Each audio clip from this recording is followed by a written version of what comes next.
Yeah, I think that for this church plant, this is our second church plant in Hawaii. The first one was actually starting with about 20 people, and we grew to about 500 people. A traditional Sunday worship service centered model in about 5 years' time. So we were like the it kids, doing a brand new church. It feels really successful because there's a lot of people coming, filling the seats, right?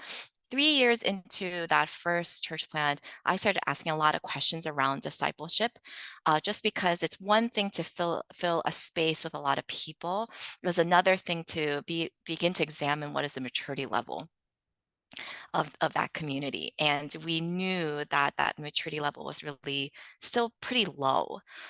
We knew this because a lot of the struggles, a lot of even like the sermon topics, right? If the bulk of my job at that point was to, put in like 20 to 40 hours a week just for sermon prep every week, because you're doing like 2 to 3 services, right?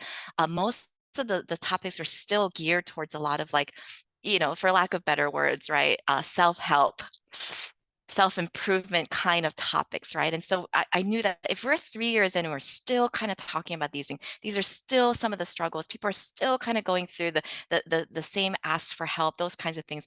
Something isn't working, right? That the health of the maturity level of our community is still so stagnant. They're entertained every week. People love to have those little snippets of a sense of belonging, but people weren't moving missionally into their neighborhoods.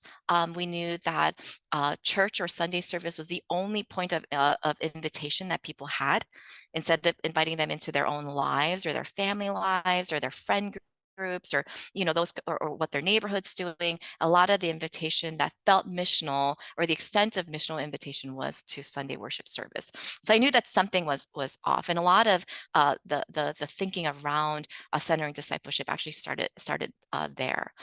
Um, Fast forward, and the second church plant, I knew that I wanted to dedicate most of my time, so 90% of my time, not on sermon prep. For that first year, actually, I didn't give a sermon. It was probably one of the hardships for me. People was like, could you just give a sermon, and then maybe we could just grow this thing? And we're like, if we do it that way, I'm sure we would grow, but we would actually grow the way that we wouldn't want to intend to grow. We would grow a group of spectators, and it would feel good. It would feel good. Our people